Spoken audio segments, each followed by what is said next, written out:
Hi, and welcome to Launch Over 40 with Yolanda Kennedy. Today, our guest is Kathy Spratt. She is an entrepreneur who has done everything from throwing newspapers at the age of 15, serving as a chief financial officer, and as a Peace Corps volunteer in Swaziland, Africa. Kathy has experienced the frustration of being in the corporate world, plus knows firsthand the ups and downs of being a small business owner. At age 59, she realized she was spending most of her time looking at her past. Her story is how she took an honest look at where she was and decided it was time to change. So, Kathy, what exactly was going on? I know that at 59 you made some changes, but what was going on before age 59? Well, I can't say that things were bad, except I had finally hit a point in my life that I had overcome some challenges. Let me just tell you a little bit about some of the medical issues that I had had. I've always been a very hard worker, and in 2003, realized I was ill. My husband and I had been in Africa as Peace Corps volunteers, and that was we had gotten back in 96, and ever since I had been back from Africa, I started just noticing that I was having some problems. It all kind of culminated by 2003. I was in serious trouble. And was in and out of doctor's offices and ended up seeing specialists and was in big trouble, and it was a neurological problem. So what had ended up happening, by the time I got diagnosed, I have a neurological disease that's very much like MS. It's very rare, very unusual, and of course, there's no, the doctors I was seeing, no cure and no really outline treatment. So what ended up happening was I was put on prednisone. And, that's the steroid that just ends up, it is the most devastating thing to be on because there's a thing called a prednisone moon face. Okay. And the one thing that happens with prednisone, you gain weight. But when you're dealing with doctors, they're not worried about you gaining weight as much as I was fighting a neurological disease that I thought it looked like was going to have me end up in a wheelchair. Wow. So I was in such trouble, and the doctors were being it was just so hard. So I finally got to a point, I decided, you know what, I need to start tackling this on my own. So I started doing some nutritional things, started doing some things naturally, and I started getting this horrible neurological beast under control. And I was grateful because I could walk and I was still being active. And what happened to me when I hit 59, I thought I was in good shape because I was walking and my job, my work, I love the environment. I love being concerned about the environment, and I considered myself a very active environmentalist, and I just thought everything was okay. I'd actually gone to a business convention with my sister, and we actually were sitting there in this conference, and there was a woman on the stage talking, and she was gorgeous, and she was probably early 60s, something like that, and she was so attractive, and she had a very nice shape. I said to my sister, I could look like that. And she said, yes, you could. And it was almost a thing that started a process for me of looking at my life and saying, well, I'm doing okay. But all of a sudden I realized I had settled. I had settled for just being okay. I had just settled that I was never going to be a really nice shape. Oh, and one thing, I don't even know if I put this in, I don't talk about this a whole lot. When I was like 19 years old, I was in college, I had one of the first cable exercise TV shows in America. Oh, wow. No, you have not mentioned that. So tell us a little bit about that at 19. I mean, I know we're looking at women over 40, but let's start with the 19-year-old show and tell me what happened there, and then let's go back up to where you're at now. Well, the only reason it's relevant, having a nice shape used to be very important to me. At the age of 19, I had a I had an exercise show that was Kathy Mighty Beautiful. And so I was built. I had a body. And so to lose all of that, I had just kind of gotten to the point I wasn't ever going to go back there. It was gone. It was done. I was past middle-aged, and I just thought, I had it in my head that you had to be 19 to look good. Well, I see this 60-year-old woman and thought, man, she looks good. And it just finally got down to, I can look good. And then I started looking at my life. Work was going okay, but I wasn't giving it 1,000%. My health was going okay, but I wasn't giving it 1,000%. And so then I started literally looking at, and here's one of the things that really kind of crystallized a lot for me. I thought at the beginning I just needed a new menu plan, but after looking at my entire life, I knew I needed a battle plan. And I knew I was in a battle to get my life back and be not just what I wanted to be, but start realizing my potential was in front of me, not behind me. Oh, my goodness, that's such a strong statement. As a person who's over 40 myself, I think sometimes we do start getting a little, I don't want to say lazy, but laid back and just accepting. Because society says, oh, you're at this point and your body's doing X, Y, Z, and that's natural. But the truth of the matter is, it's not natural. It's not. And it's exactly like what I was mentioned earlier. We start settling for things. But you're not going to believe some of the changes I had to make to get where I am today. And believe it or not, the very first thing I started doing was making my bed every morning. And it was a matter of not only making my bed, but how I made it.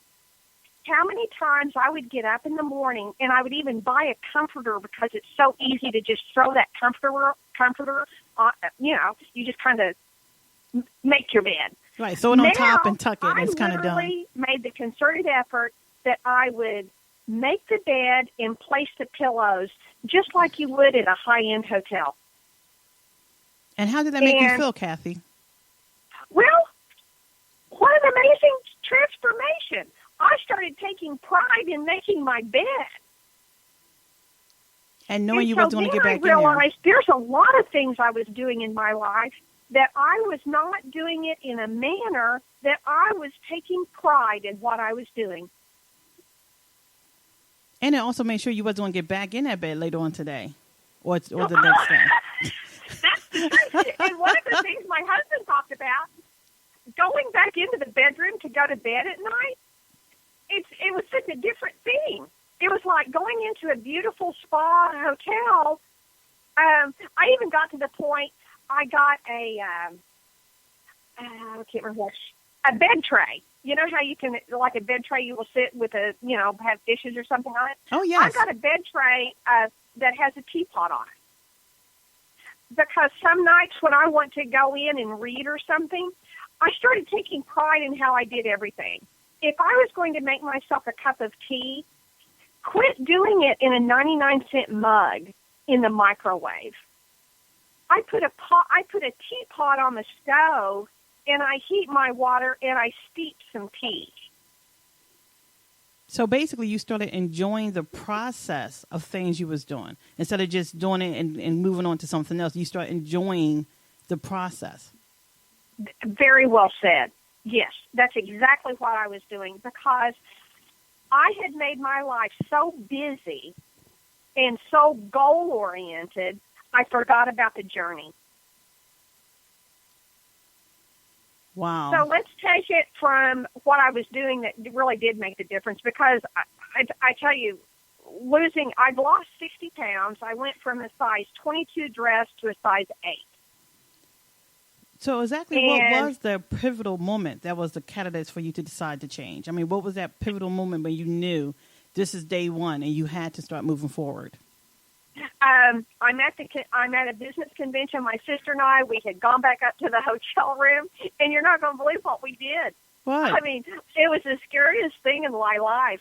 I had my sister take a before picture. Okay, now, yes, that is scary. It is. It was horrifying. And what we were laughing about, once I got home and was looking for it, if I had looked for a before picture, you know what, Yolanda? I could not find one because I wouldn't let people take my picture. Okay, so you was doing one of those 20-year picture things when. Yes. Or it's gonna be from the neck up. I mean, you know. And so that was the real challenge, was not only making it a personal decision, but making that decision public. I am going to do this. We took my before picture. I came home and told everybody. The big one, put it on Facebook. Wait a minute, you put your before picture on Facebook? Yes. Okay. Kathy, you are brave. And this is after on Facebook getting very involved with the people I went to high school with. So you have to remember, these are people that I knew that knew Kathy Body Beautiful. Right. And here I'm going to put a picture on Facebook of before when I was close to 200 pounds. Well, you know what? That meant that you was ready to start. I mean, when you really start getting serious about something, I mean, as a female, I have friends that talk, and 10 years later, they're still talking about losing weight. But I realized that when you're ready to make the change, you don't talk about it, you start doing. Yes, and that kind of takes me to what I have found so interesting.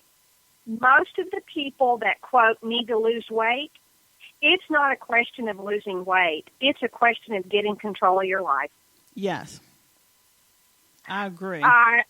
It is just so shocking that most of the people I talk to now, we can talk about weight and weight loss and, you know, all those things. I hate the word diet. Because me too. I'm telling you, it's not a question of going on a diet. It's a question of facing your life and saying, I am taking my life back, and I am the one driving this bus. And sometimes with the weight, it's not even the weight, it's about taking back your health. Because I know at 35, I was diagnosed with hypothyroidism. And it was funny because when I had my 2 kids in my 20s, I couldn't gain weight. They kept telling me, drink milkshakes. You know, they told my husband, have her eat. And he's like, she's eating. And my metabolism was great. And I really had no problem with, pregnancies, losing the weight right away and moving on. And then I hit 35 and all of a sudden I started picking up weight. And I was emotionally swinging all over the place. I was upset about nothing. Nothing was going on. And they was like, oh, your thyroid. But no one had an answer for me why all of a sudden my thyroid started functioning incorrectly.